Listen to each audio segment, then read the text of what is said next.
안녕하세요. 테크토크 백종민 강희정입니다. 자, 강 기자님, 우리 지난번에 한번 다뤘던 얘기에 후속편을 한번 다뤄볼까 하는데요. 그러시죠. 우리 지난번에 다뤘던 그 실리콘밸리의 정가 뉴스. 그렇죠. 네, 우리가 지난번에 다뤘던 내용 중에 벤스 부통령 후보 미국의 실리콘밸리가 백악관을 진출 시도하고 있다. 그런 얘기를 우리가 한번 다뤘었습니다. 근데 이번에는 진보적인 또 얘기가 나왔어요. 예. 네, 미국의 민주당의 대선 후보가 거의 결정이 됐죠. 바이든 대통령이 지금 대선 후보에서 전격적으로 물러나고 지금 그렇죠. 예. 해리스 부통령을 지지하를 선언하면서 이제 거의 해리스 부통령이 대선 후보로 거의 확정이 되면서 지금 또 뭐 미국이 또 정가가 또 들썩들썩하고 있습니다. 맞습니다. 네. 해리스 부통령이 지난번 대선에서 낙마를 했지만 또 화려하게 부통령으로 백악관이 동참을 했고 요번에 정말 우여곡절 끝에 또 아마 대선 레이스 티켓을 잡게 될 것 같은데요.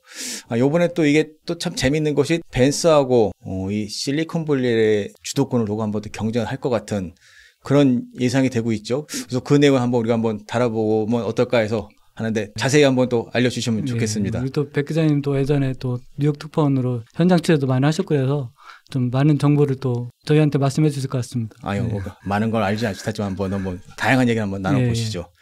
요번에 실리콘밸리가 좀 갈라지고 있는데 재미있는 사건이 하나 있었다면서요. 머스크가 또 괴이한 행동을 해가지고 또 이 화제가 되고 있다는데 한번 무슨 일이 있었는지 한번 말씀을 좀 해주시죠. 그 머스크가 아시다시피 저번에 제가 얘기했듯이 트럼프하고 벤스를 지지를 하지 않았습니까? 네, 그랬죠. 근데 최근에 이제 해리스가 이제 차기 대선 후보로 이제 강력히 이제 올라오면서 좀 도발적인 행동을 했어요. 그래서 그 자기 X 계정에 딥페이크라고 이렇게 인공지능 기술을 이용해서 가짜 뉴스를 이제 하는 거 그런 기술이 있지 않습니까? 그래서 해리스의 목소리를 흉내내서 바이든이 노망났다.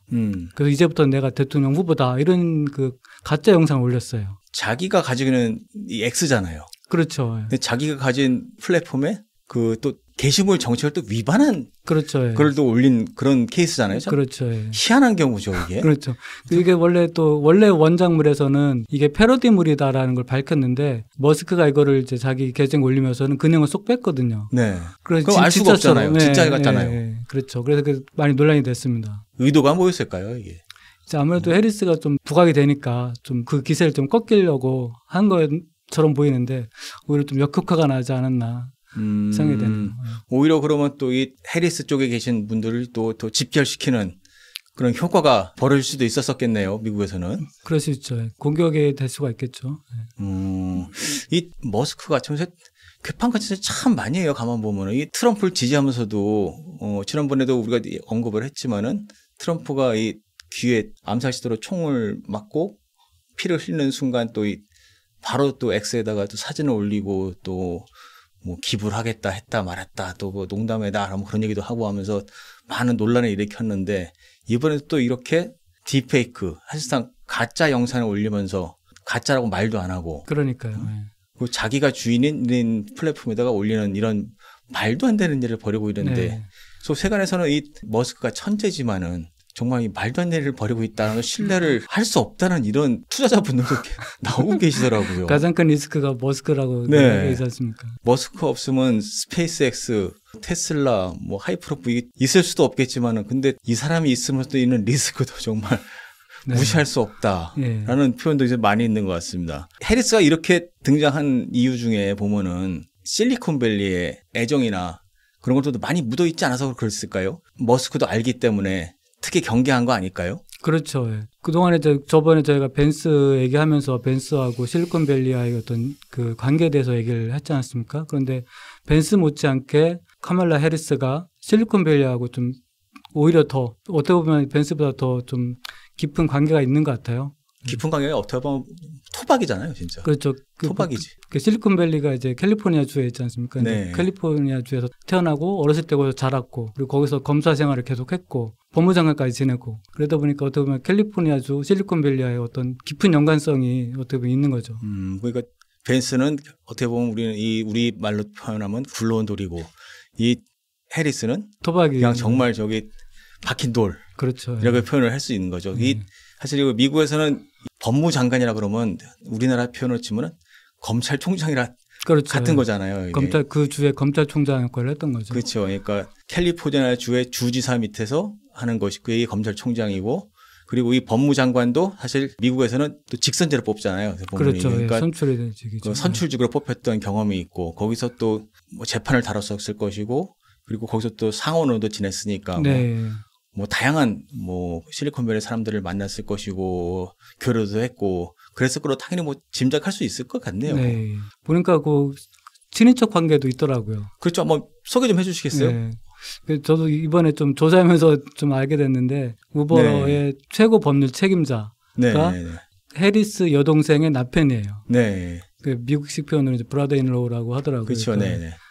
그래서 또 보면은 이 친인척 관계의 어떤 실리콘밸리하고 친인척 관계도 있고 그 조카가 또 우버에 또 재직하고 있더라고요. 그런 것도 있고 그 페이스북에 뭐 임원 결혼식에도 직접 참여도 하고 했던 그런 보도도 있었고 또 그 페이스북에 그 셰릴 샌드버그 거기 최고 운영 책임자하고 네, 전에 아주 유명했던 그 임원이죠. 네, 샌드버그. 네. 뭐 엄청 절친인 것 같던데요. 네, 보니까. 뭐 공식적으로 예전부터 공식적으로 이게 네. 해리스를 지금 지지 표명하기도 했고 또 뭐 보도에 의하면은 그 스티브 잡스의 미망인이죠. 네. 그 로렌 파월 네. 잡스하고 이제 여러 차례 행사장에도 같이 나타났다. 뭐 이런 걸 이렇게 보면은 실리콘밸리 인사들이랑 좀 깊은 좀 교류가 있지 않았나 그런 생각이 들더라고요. 이게 해리스가 보니까 출신지가 이 오클랜드더라고요. 보니까. 네.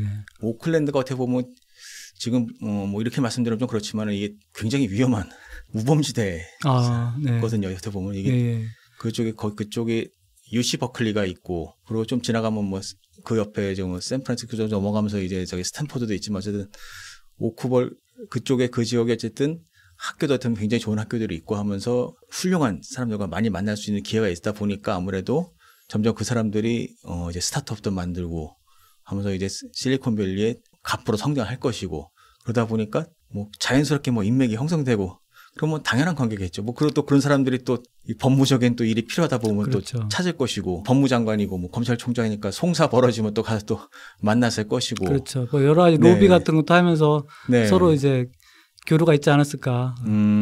또 VC들도 뭐 몇백 명이 또 지지를 했다고 해요. 또 네, 맞습니다. 카멜라를 위한 VC들이라는 사이트가 만들어졌더라고요. 네, 그래서 그랬다고 들었습니다. 그러니까 거기에다 서명을 하면 그 리스트가 이렇게 쭉 뜨게 돼 있어요.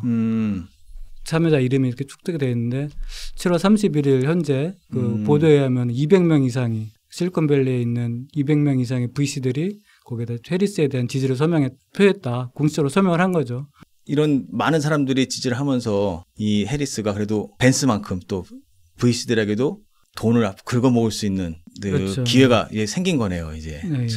아무래도 이 미국 이 선거라는 게 쩐의 전쟁이니까 이 쩐을 많이 모은 사람들이 광고들 하면 진행을 하고 슈퍼팩을 통해서 선거 운동도 하고 앞으로도 3개월 이상 남았잖아요. 오늘 우리가 8월이죠. 그러니까 딱 11월 초니까 한 3개월 남았네요. 이제 아마 해리스가 다음 시카고에서 전당대회 하면서 이제 공식적으로 이제 그렇죠. 후보로 확정이 될 것이고 그러면 이제 본격적으로 선거 운동을 할 것인데 이 실리콘밸리 지지자들이 돈을 이제 통장에 꽂아주면은 그렇죠. 본격적으로 좀 이제 활동을 시작할 수 있겠네요. 이제 그 사람들이 어떻게 보면 억만장자들이잖아요. 그렇죠.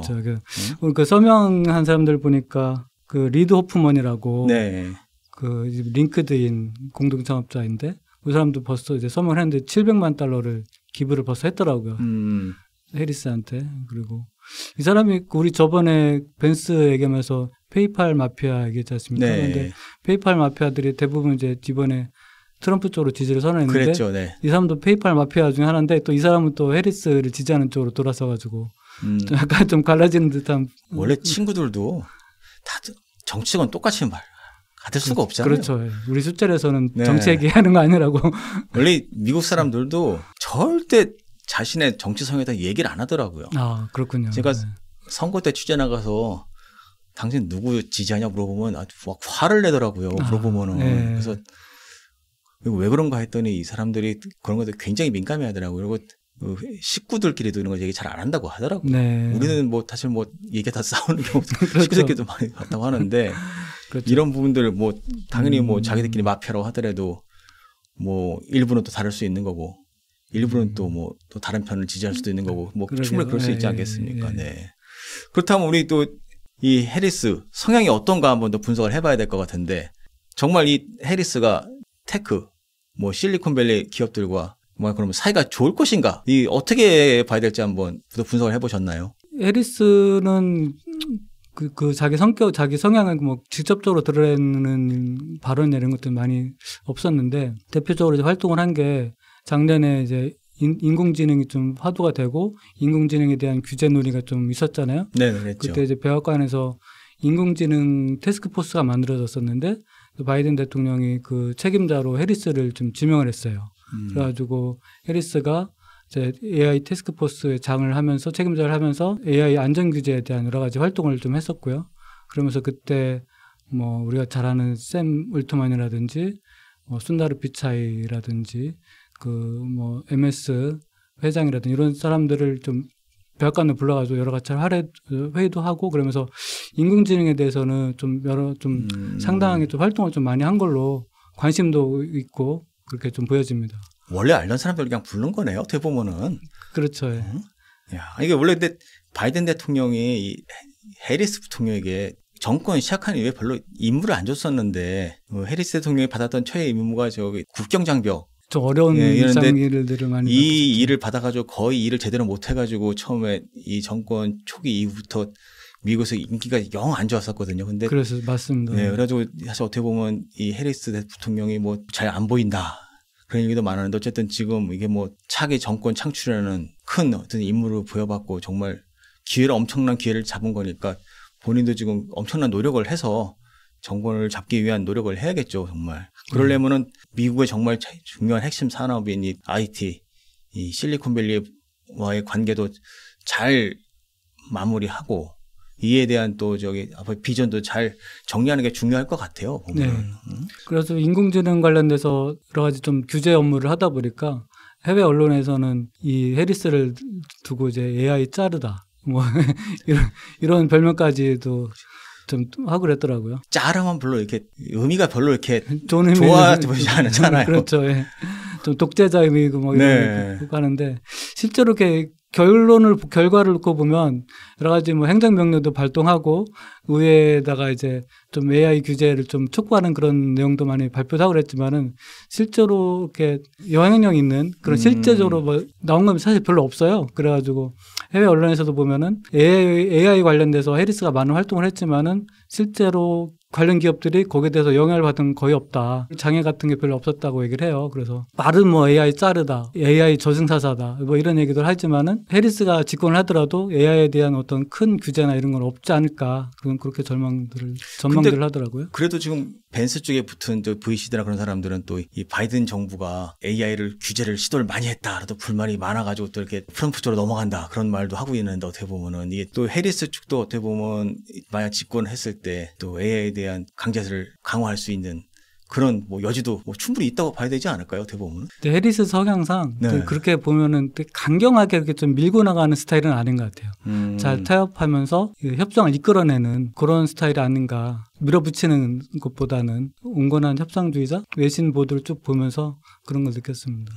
근데 또 모르죠. 이 선거를 거치면서 트럼프하고 부딪히다 보면은 이게 또 싸움닭으로 변할지 알 수 없는 거죠. 알 수 없죠. 아직까지는. 지금 또 어떻게 보면 또 지금 비트코인 같은 경우도 결국엔 좀 트럼프가 워낙 지금 규제를 풀어야 된다 주의니까 지금 해리스도 뭐 풀어야 된다 그런 주장으로 갈 수 있다는 말도 나오고 어떻게 보면 맞습니다. 해리스도 또 AI 같은 경우도 트럼프가 또 그걸 또 주장을 펴버리면은 반대를 할 수는 또 없잖아요. 또 선거를 또 이기기 위해서는 또 같이 가는 거 아니냐 그런 말도 나오고 어쨌든 이 선거 과정에서도 보면은 이 정책이라든지 그런 부분들이 변할 수 있는 또 이 여지는 충분히 있지 않을까 또 싶네요. 어떻게 보면은. 아무래도 이제 중도층을 많이 흡수를 해야 되니까 그러려면 해리스도 좀 친기업적인 쪽으로 좀 확장을 해야 되는 상황인 것 같기도 하고요.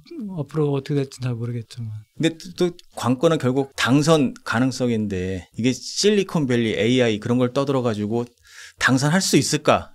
이게 가장 관건인 것 같아요. 어떻게 보면. 그런 질문도 있죠. 어떻게 보면 이 트럼프가 가상화폐라는 걸 잘 잡은 건지도 모르겠네. 그러니까 가상화폐는 누구나 살 수 있는 정말 평범한 미국인들도 정말 쉽게 그냥 저기 스마트폰으로 벤모나 그냥 뭐 갖고 있는 그냥 어플로 살 수 있는 분야가 갈 수 있는 것 같은데 아직 AI는 대부분의 그 미국인들 사실 어떻게 보면 그런 거에 친숙하지 잘 못하거든요. 어떻게 보면 미국인들이 그런 상태에서 과연 AI가 내가 뭘 받을 수 있을까 그런 고민할 수 있는데 트럼프 같은 경우는 바로 그냥 가상화폐 내가 할 수 있어 하면서 희망을 주무. 그러다 보면 또 이 극우 세력 쪽에 있는 트럼프한 지지자들이 또 이 가상화폐를 중심으로 또 뭉쳐가지고 또 지지를 하지 않을까. 저는 또 그런 또 우려도 좀 하게 되더라고요.